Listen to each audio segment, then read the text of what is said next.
this is not a quick return in terms of investment, but in long term, that's what we see the vision. 它也是实践着"一带一路"倡议中的共商、共建、共享的基本原则的。Teknologi China ini mereka mengedepankan adalah efisiensi. 这个隧道呢，在建设过程中还是克服了很多困难。For the mass transportation, we have to make it backbone. This is the new culture. Ya mudah-mudahan tercapai dia cita-citanya lebih baik dan lebih. Kereta cepat ini menjadi tahapan kita Indonesia dari negara berkembang menuju ke negara maju.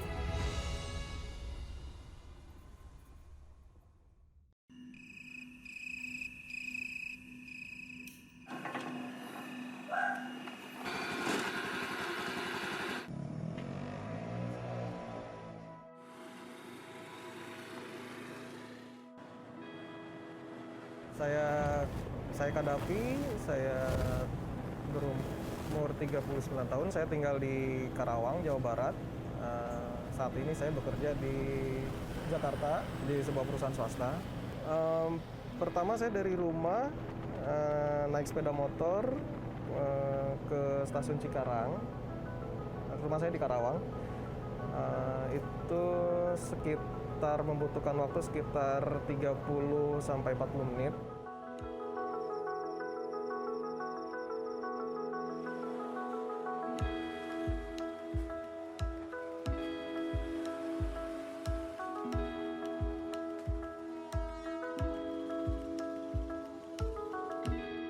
We met Kadapi at the Cikarang train station a little after 4 in the morning. Very early for us, but not for him. He was running late. What time do you need to be in the office? Seharusnya sih sudah berangkat jam kereta pertama tadi itu jam 4.13. Tapi kalau naik kereta yang kedua pun 4.28 saya masih. So how long is the whole journey? Around almost 2.5 hours? 2.5 Wow. until 3 hours. Wow, Yes. that long. Yeah, this is hard, but ini harus saya lakukan.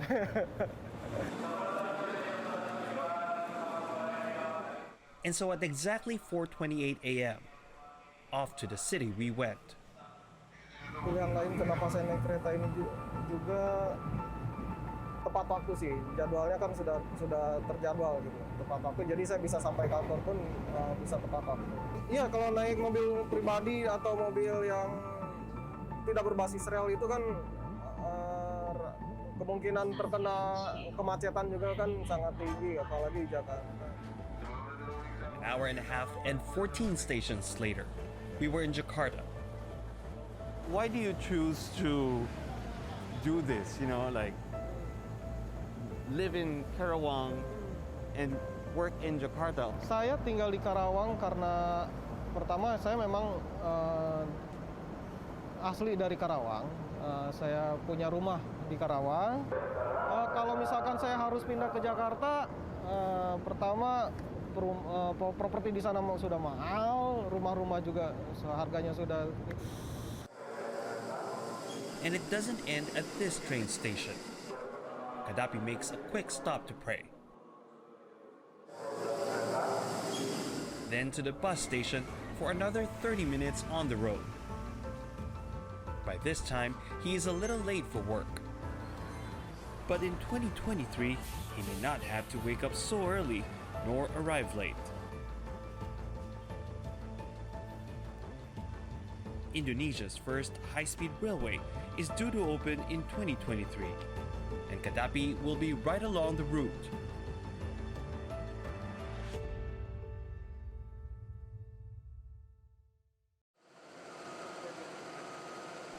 A month before the G20 summit in Bali, Indonesia, this station at one end of what will be Southeast Asia's first high-speed rail is almost ready for showcase. The entire track that runs from Jakarta to Bandung is 142 kilometers long. It is a relatively short distance, especially when measured against high-speed railway routes in other countries. China has some 40,000 kilometers of it. But traffic in Indonesia is notorious. A novelist famously wrote that people in the capital, Jakarta, spend 10 years of their life in traffic. And you only have to spend one morning on the road to believe it. Current travel time between Bandung and Jakarta is an average of 3 hours by car. The high-speed railway promises to cut that to only 40 minutes. Gaddafi says it's definitely an option worth looking into. Kalau misalnya perjalanannya lebih dipangkas, ya mungkin sekitar 1 jam lebih cepat itu sangat berarti bagi saya. Jadi saya bisa lebih menempatkan waktu 1 jam itu untuk keluarga saya. Kalau misalkan seperti itu dengan biaya yang sedikit mungkin lebih mahal sedikit dibanding biaya yang saya harus keluarkan sekarang, saya akan memilih itu jadi prioritas, kereta cepat tersebut. By providing another mode of transportation, Indonesian Transportation Minister Budi Karya says the government hopes to diminish the prevailing car culture. We have a problem who the people have money, first time is buy car. And they can go point to point. But for the mass transportation, we have to make it backbone. Name is high-speed train.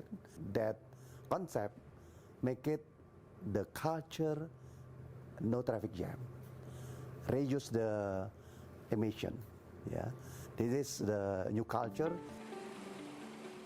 Minister Karya says big cities like Jakarta have been moving in this direction, with ever-expanding bus, rapid, and subway transit systems. But the high-speed railway would connect towns and cities in the world's largest archipelago like never before. The plan to go all the way east to Surabaya, a 900-kilometer distance. Why start with Jakarta, Bandung, that route? We think big. We start small, but we focus.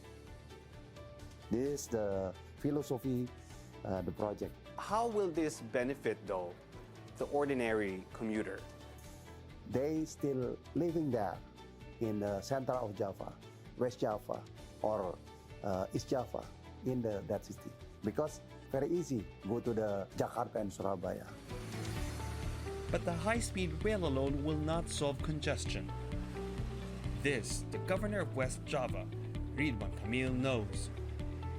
It will be a combined strategy. Combination of high-speed train, combination of mobility culture, non-mechanical, and upgrading the public transportation within the internal. When I was a city mayor, I created a series of wider sidewalks, connecting bridges for people to walk. I created bicycle culture. A wide array of transportation options, similar to that of economically advanced countries like China. China, whose Belt and Road Initiative has arrived in Indonesia through the Jakarta-Bandung high-speed railway. That's next on the program.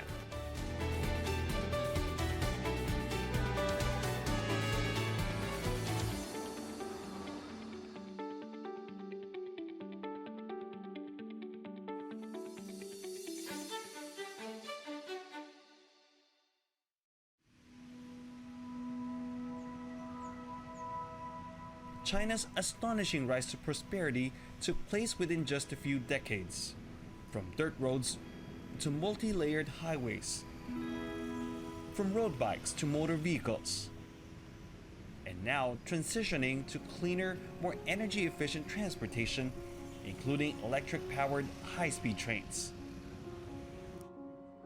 Chinese technology now rivals the West's, and the government is keen to share the knowledge and expertise to the rest of the world. In 2013, President Xi Jinping unveiled the Belt and Road Initiative, an ambitious project that aims to connect China with the rest of Asia, Europe, and Africa through China-funded infrastructure and development projects. 设施联通是合作发展的基础，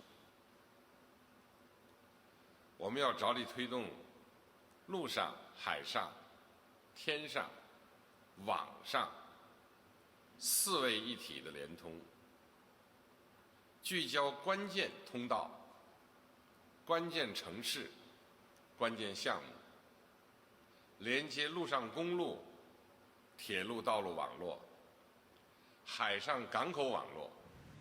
Walking the talk, China launched the Asian Infrastructure Investment Bank, or AIIB, in 2015. In the same year, the Chinese president visited Bandung, capital of West Java in Indonesia. Soon after, the Indonesian government announced that Southeast Asia's first high-speed railway would be a joint venture with China. So everything China can make now, and I remember it was a bidding process between China government and Japanese Shinkansen, yeah. But China won because the affordability during that time. From then on, construction went full speed ahead. A consortium of Chinese and Indonesian state-owned companies was formed, with majority of workers Indonesians and a team of experts and advisors from China. One of them, Wang Kun, a tunnel specialist from China Railway Engineering Corporation. We met him just outside a 5-kilometer tunnel on a bridge that he describes as unique. 我们现在所处的这个区域呢，是全线的非常特殊的一个桥，它是一个180米的一个梯形的一个桥，也是全线最高、桩基最深的一个桥。那么我们这个桥呢，跨越的是一个非常深的一个峡谷，最难的是一个整个在施工过程中呢，要遇到一个洪水啊，要遇到一个雨季啊，那么这个整个桩基的施工难度和整个桥的施工难度还是比较难的。在我们这个左手边呢是我们雅万高铁已经建成的6号隧道。那么6号隧道呢是整个雅万高铁最长的隧道，那么也是整个印度尼西亚和东南亚最长的一个隧道之一。那么这个隧道呢，在建设过程中还是克服了很多困难，特别是呢它的特殊的地质条件，以及呢非常紧的一个工期。那么中国的建设者呢和我们当地印尼的建设者一道，运用呢先进的装备，那么和我们丰富的隧道建设经验，很快的、安全的把这个隧道打通。So you're confident Chinese technology is the best applied to this project?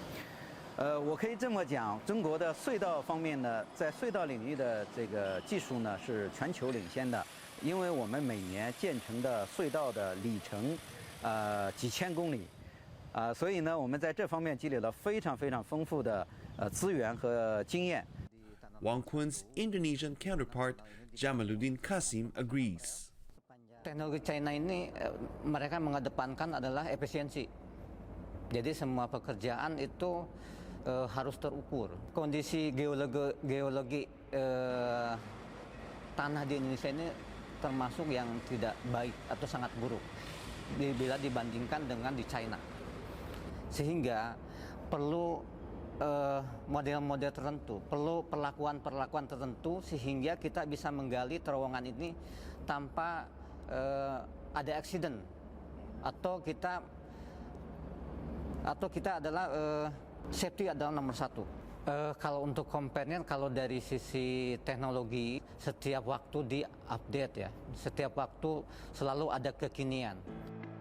Despite geological uncertainties, a total of 13 tunnels are being built along the Jakarta-Bandung line. Chinese involved in the project say it's proof of technology and knowledge transfer, and how China and Indonesia are equal players in the project. 这和一般意义上的各个高铁的所在国纯粹的出售产品、纯粹的去获取订单是不一样的。它意味着共同的承担风险，共同的去创造收益。它也是实践着“一带一路”倡议中的共商、共建、共享的基本原则的。这样的做法对印度尼西亚来说，其实有关的风险是要和中方一起来承担的。And while the structures and engineering feats serve as enduring monuments of this partnership, the benefits to ordinary Indonesians are already being felt ahead of the opening of the railway. China has sent some of its best and brightest in the railway industry to help and train Indonesians. and ultimately be able to provide them employment. 25-year-old Wan Punpeng is one of the Chinese technicians in this sprawling facility. Here, he supervises Indonesians who are welding metal to be laid on the tracks. 我是当时从大学毕业之后呢，然后我们就进入了我们公司嘛，然后就被派到京张高铁去学习这个轨道的铺设，还有道岔的铺设。这个培训呢，就是我们雅安高铁项目呢，我们的公司呢就是提前筹备，然后组织一批年轻的学员去提前的去学习。And has it been easy working with Indonesian workers? 我来到印度尼西亚之前呢，我就很期待，因为我很早就听说呢，印度尼西亚是一个很美丽的国家。来到这之后呢，也确实是这样。我发现大家呢，就是我们和印尼员工呢，就是相处得很融洽，就是很友好。我觉得他们很勤劳，真的很勤劳，而且呢，就是很聪明，很愿意去学。我对他们的期待就是完全脱离我们中国员工，就是他们自己可以来工作，来操作设备，来管理。目前的话确实是这样，很多岗位都是印尼员工独立来操作的，他们确实很优秀。Throughout 6 years of construction, the project has employed close to 9,000 Indonesian workers. The story of how a truck driver is now able to provide better for his family, next on the program.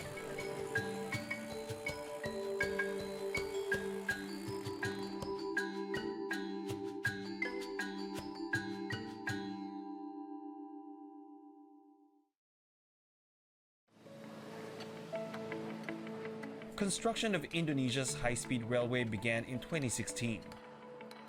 There's been great anticipation, but there's also been some disappointment over delays. We learned the hard way. 6 years. In China, 130 kilos is only maybe within 1 or 2 years, yeah? We do it in 6 years. Why so long? Because we learn the issue in Indonesian transportation is always about how we purchasing the land to public. And that's creating a dynamic in schedule, in budget. So now we agree the next step, we should create the routes of this railway using the toll road side area. So you don't have to purchase the land. Add to that 2 years of the COVID-19 pandemic. 如果说它往后延期了，那么实际上就是像你说的，很多 challenge 的因素都在里头，特别是这个 pandemic， 既要控制疫情，防止感染，还要努力的推进施工。But while there are clearly drawbacks to such delays, 6 years of construction also means 6 years of employment for thousands of Indonesians. Topik Hidayat had been struggling to make ends meet for his family with only a part-time job as a truck driver. It's been like that, he says, since he was little. Ya, saya dari kecil itu berjuang sendiri, jualan es itu, keliling gitu kan. Ibu saya nggak punya, bapak saya juga orang nggak punya, dia beli SD kelas 3, SD kelas 3, bantu-bantu juga orang tua gitu. Orang tua juga kan dulu jadi supir truk. Ya. Kerjaan kalau jadi supir truk itu kan kadang-kadang ordernya kan kadang-kadang kalau susah ya susah, jadi nggak bisa jalan gitu. Kalau ada ya ada gitu. Jadi bos kalau punya order ya saya jalan, kalau enggak ya diam aja mobilnya juga gitu. Kalau sekarang di KCIC kan tiap hari kerja terus. How much has this improved the quality of life of your family? Ya perbedaannya lah jauh lah kalau yang sekarang gitu dari yang dulu gitu. Jadi saya bisa nyukupi keluarga saya sendiri gitu. Apalagi istri saya membantu dia dagang di sekolah gitu. Sangat membantu saya gitu. A small shop is what's called a warung in Indonesia. Topik's wife, Linda, had wanted to open one long ago, but had no means to do so. Belum, nggak ada modal. Itu juga ngumpulin sedikit-sedikit lah buat warungnya aja dulu. kalau nanti udah punya modal, biasa kumpul-kumpul aja dulu gitu. Langsung buka warung kalau nunggu gajian lagi. Perfect timing too, because her store is just across their village's primary school. The school moved here from a location that's now on the path of the high-speed train. As you can see, there are villages around this construction site. Now, along this whole stretch, there were also villages. So residents who were affected were compensated. And there was a school that was relocated and new buildings were built. One of Topik and Linda's daughters, Bintang, now attends school here. The 6th grader says she wants to become a doctor someday. For now though, being able to play football is what she likes best about her new school. Yang sekarang lebih luas, yang dulu itu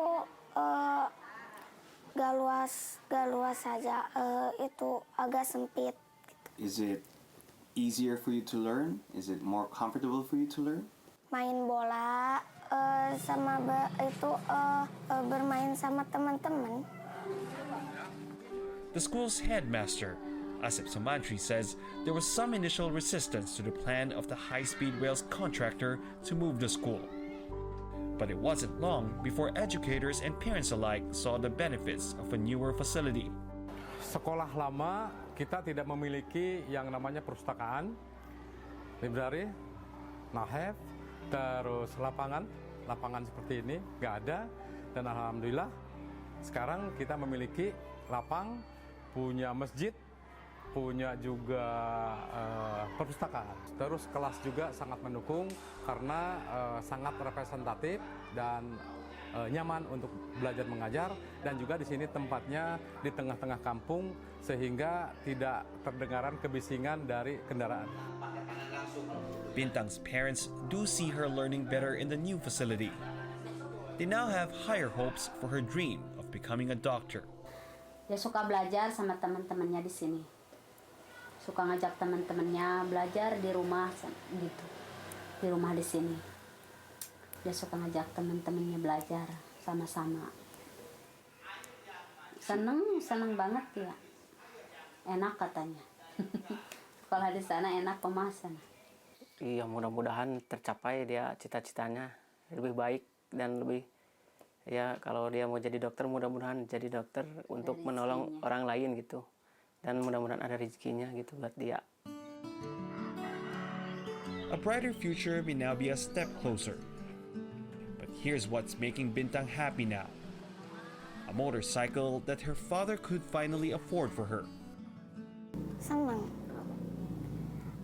Karena papa itu nambah rezekinya, dibeliin baju, dibeliin makanan, sama sepatu.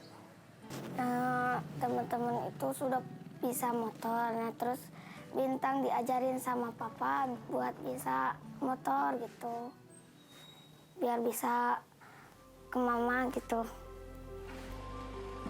A new motorcycle, a new store, a new school. All tangible fruits of labor and progress. But the joy of financial independence is priceless. More than just decongesting the country's roads, Indonesian officials predict booming economies around high-speed railway stations. Halim, the station closest to Jakarta, is itself a center of economic activity. It is the size of a small airport and will house shops, restaurants, and other basic and financial services. Okay, so where are we going? Where does this lift take us? Yeah, we go to the third floor of the first station for the high-speed railway in Jakarta. Dan di sini kita berada di lantai 3. Di sini kita punya ada 6 lane, 6 track. Kemudian nanti kereta juga akan ada di sini. Kemudian nanti menuju ke main line yang ada di belakang kita, menuju ke Bandung. Lokasi ini memang nantinya akan menjadi pusat untuk intermoda. Jadi di sini tidak hanya kereta cepat, tapi di sebelah sana nanti akan terkoneksi dengan LRT Jakarta. Kemudian ada juga LRT Jabodebek serta ada busway. Jadi area ini memang dibuat cukup besar, dimensinya panjangnya 400 meter dan juga menjadi titik awal dari keberangkatan dari Jakarta menuju Bandung. Area platform ini merupakan lokasi tempat kita naik keretanya. Harapan saya adalah semua negara maju itu memiliki kereta cepat. Nah, kereta cepat ini menjadi tahapan kita Indonesia dari negara berkembang menuju ke negara maju. The development around the station is even more ambitious. Okay. And what about all this land here? What's going to happen here? So, in front of us there is TOD, transit-oriented development, including the apartment, hotel, Transit-oriented development. Okay. Yeah, apartment, Okay. hotel maybe, and then some commercial area, of course, and residence. So here? In front of us. So the boundary is here. So in front of us, here, until the corner. They can use any transportation connected to other area. Even the tuk-tuks? Beca maybe. Maybe, huh? Bajai. And Gojek and Grab, right? Gojek and Grab also maybe here.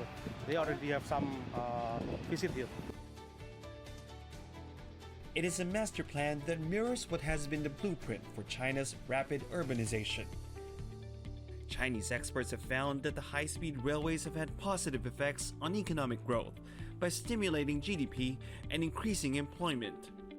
Add to this the many roads, subways, and airports, and you have one of the fastest-growing economies that the world has ever witnessed. Indonesia hopes to be able to do the same.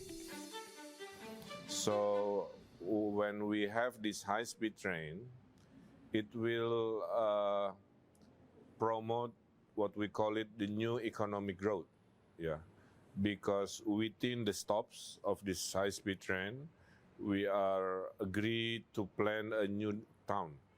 So it's not just a means of transportation, of transporting people and goods, but also a means to create a series of new town development, because we have to, what we call it, disperse, yeah, the density of Bandung.